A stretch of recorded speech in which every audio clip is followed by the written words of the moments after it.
قرآن مجید اللہ سبحانہ وتعالیٰ کا کلام ہے جو اللہ نے نازل کیا محمد صلی اللہ علیہ وسلم پر۔ یہ غیر مخلوق ہے کیونکہ اللہ سبحانہ وتعالیٰ کی جتنی بھی صفتیں ہیں وہ غیر مخلوق ہیں، اور اللہ کا کلام اس کی صفت ہے، اسی کی طرف سے نازل ہوا ہے اور اسی کی طرف لوٹ جائے گا۔ یہ اہل السنہ والجماعت کا عقیدہ ہے۔ القرآن کلام اللہ لفظا و معنی، اس کے الفاظ و معنی دونوں اللہ تعالیٰ کی طرف سے ہیں، اللہ کا کلام ہے لفظاً و معنی۔ اب آج کل کی بڑی مصیبتوں میں سے یہ ہے کہ بعض لوگ جنہوں نے علماء کرام کے سامنے زانو تلمذ طے نہیں کیا اور نہ ہی عربی زبان سے واقفیت رکھتے ہیں اور نہ ہی علماء سے علم حاصل کرنے کے لیے یہ وہ معروف ہیں، بلکہ ایسا لگتا ہے کہ علماء سے وہ بھاگتے ہیں، خود کتابوں کا مطالعہ کر کے جو ان کو سمجھ میں آتا ہے، جس طرح سمجھ میں آتا ہے، یا کچھ آڈیوز کو سن لینے کے بعد وہ بیان کرنے کے لیے آ جاتے ہیں۔ کیا سمجھا کیا نہیں سمجھا اللہ اعلم۔ جب وہ کتاب اللہ یا سنت رسول اللہ صلی اللہ علیہ وسلم یا دین اسلام کی ترجمانی کرنے کے لیے آتے ہیں، اور ایسے لوگ ٹی وی چینلوں پر بھی آتے ہیں، ٹی وی پروگرام میں یہ سمجھ میں نہیں آتا کہ ان لوگوں کو کیسے ٹی وی والے بلا لیتے ہیں، اور جب پروگرام نشر ہوتا ہے تو اس کے پہلے کیا یہ کسی طرح سے چیک بھی کرتے ہیں کہ نہیں کہ یہ غیر علماء ہیں، ان کی باتیں کیا لوگوں تک پہنچیں گی اور لوگوں کے اوپر کیا اثر پڑے گا۔ ہر معاملے میں اپنی لب کشائی کرنے کے لیے آ جاتے ہیں، سائنس کے معاملے کو بھی بیان کرتے ہیں، قرآن و سائنس کے تعلق سے پروگرام دیتے ہیں۔ اس کی وجہ سے عوام الناس انہیں علماء سے کم درجہ نہیں بلکہ علماء سے زیادہ درجہ دیتی ہے، کیونکہ ان ٹی وی چینلوں کے ذریعے یہ پروموٹ ہوتے ہیں۔ قرآن کی منمانی تفسیر بھی کرتے ہیں، اس کے اپنا معنی کوئی بیان کرتے ہیں، جیسے مجتہد ہو، مفسر ہوں وہ قرآن کے، یا سائنس سے اس کو ثابت کرنے کی کوشش کرتے ہیں، اگر وہ ثابت نہیں بھی ہوتی تو زبردستی کوشش کرتے ہیں۔ کوئی تھیوری آف ریلیٹیوٹی کو ثابت کر رہا ہے قرآن کی آیت سے۔ شیخ الاسلام ابن تیمیہ رحمہ اللہ کہتے ہیں، جیسا کہ ان کے فتاویٰ میں ہے کہ من فسر القرآن او الحدیث وتأوله على غیر التفسیر المعروف عن الصحابة والتابعین فهو مفتر على اللہ ملحد فی آیات اللہ محرف للکلم عن مواضعه، وهذا فتح لباب الزندقة والإلحاد وهو معلوم البطلان بالاضطرار من دین الاسلام۔ جس نے قرآن یا حدیث کی تفسیر کی اور اس کی تعویل کی بغیر اس تفسیر کے جو معروف ہے صحابہ اور تابعین سے، تو ایسا شخص جھوٹ باندھتا ہے اللہ تعالیٰ پر، الحاد کرتا ہے اللہ کی آیات کے بارے میں، تحریف کرنے والا ہے کلام کو اس کی جگہ سے، اور یہ زندیقیت اور الحاد کے دروازے کو کھولے گا، اور اس بات کا دین میں باطل ہونا ضروری طور پر معلوم ہے۔ تو جب اللہ سبحانہ و تعالیٰ اس کے رسول صلی اللہ علیہ وسلم کی مراد کے مطابق آیت کی تفسیر نہیں ہوتی ہے، تو یہ اللہ سبحانہ و تعالیٰ کے بارے میں بغیر علم کے باتیں کرنا ہے۔ اب میں آپ کو ایک مثال دیتا ہوں۔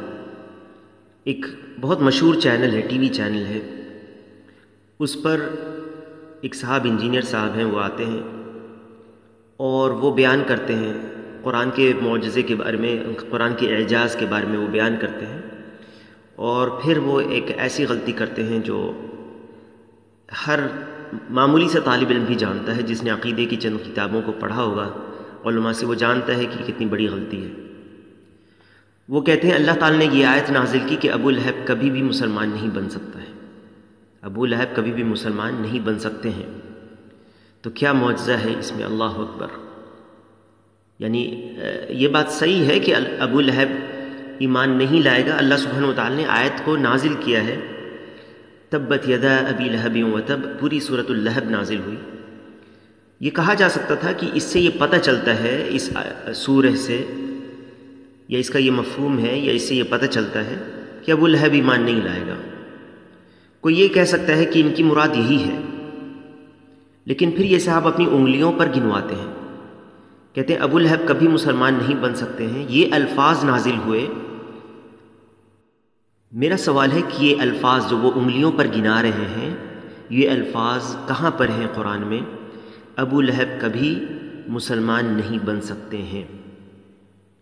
کیا اللہ سبحانہ و تعالی نے ان الفاظ کو نازل کیا؟ مزید کہتے ہیں اس کو صرف یعنی ابو لہب کو صرف نہیں ہٹا دینا تھا۔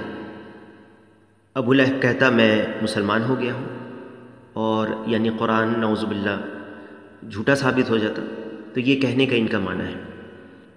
آپ خود دیکھ لیں۔ جو چیز بھی محمد صلی اللہ علیہ وسلم کہتے ہیں ٹھیک اس کا الٹا ابو لہب بولتے تھے. اگر بولتے ہیں بلیک ہے تو بولو وائٹ، دین ہے تو بولو رات. اللہ سبحانہ و تعالیٰ نے سورہ لہب سورہ نمبر 111 نازل کی محمد صلی اللہ علیہ وسلم پہ، جس میں اللہ تعالیٰ نے فرمایا کہ ابو لہب کبھی بھی مسلمان نہیں بنیں گے، ابو لہب جنت میں نہیں جا سکیں گے، اسلام قبول نہیں کریں گے، ابو لہب will never become a Muslim. اب سوچئے ایک آدمی جس کا کام کیا ہے، غور کریے ذرا، جس کا کام یہ ہے کہ جو کچھ محمد رسول اللہ صلی اللہ علیہ وسلم بولتے ہیں اس کے ٹھیک الٹا بولنا ہے. اگر دن ہے تو رات، بلیک ہے تو وائٹ. اگر محمد صلی اللہ علیہ وسلم بولتے ہیں یہ بلیک ہے، نہیں یہ وائٹ ہے. جس کا کام ہی یہی ہے. اللہ تعالیٰ نے آیتیں نازل کی کیا کہ ابو لہب کبھی بھی مسلمان نہیں بن سکتے ہیں. تو کیا معجزہ ہے اس بات میں؟ اللہ اکبر. بہت آسان تھا. ابو لہب ان آیتوں کو سن رہا ہے، صحابہ پڑھ رہے تھے، سنتا تھا، اللہ کے نبی سے پڑھتے تھے، سنتا تھا. اس کو صرف ایک کام کرنا تھا، وہ کیا؟ ابو لہب کبھی مسلمان نہیں بن سکتے ہیں، یہ الفاظ نازل ہوئے. اللہ اکبر. اس کو صرف نہیں ہٹا دینا تھا. ابو لہب کہتا میں مسلمان ہو گیا ہوں. اگر صرف وہ یہ کہہ دیتا محمد صلی اللہ علیہ وسلم جھوٹے ثابت ہو جاتے، نعوذ باللہ. قرآن مجید نعوذ باللہ جھوٹا ثابت ہو جاتا، اس کی بات ثابت ہو جاتی. اللہ سبحانہ و تعالیٰ نے سورۃ اللہب نازل کی اور اس میں یہ ہے تبت یدا ابی لہب وتب. ابو لہب کے دونوں ہاتھ ٹوٹ گئے اور وہ ہلاک ہو گیا. ما اغنى عنہ مالہ وما کسب. نہ تو اس کا مال اس کے کام آیا اور نہ اس کی کمائی. سیصلی نارا ذات لہب. وہ عنقریب بھڑکنے والی آگ میں جائے گا. وامرأتہ حمالۃ الحطب. اور اس کی بیوی بھی جائے گی جو لکڑیاں ڈھونے والی ہے. فی جیدہا حبل من مسد. اس کی گردن میں پوست کھجور کی بٹی ہوئی رسی ہوگی.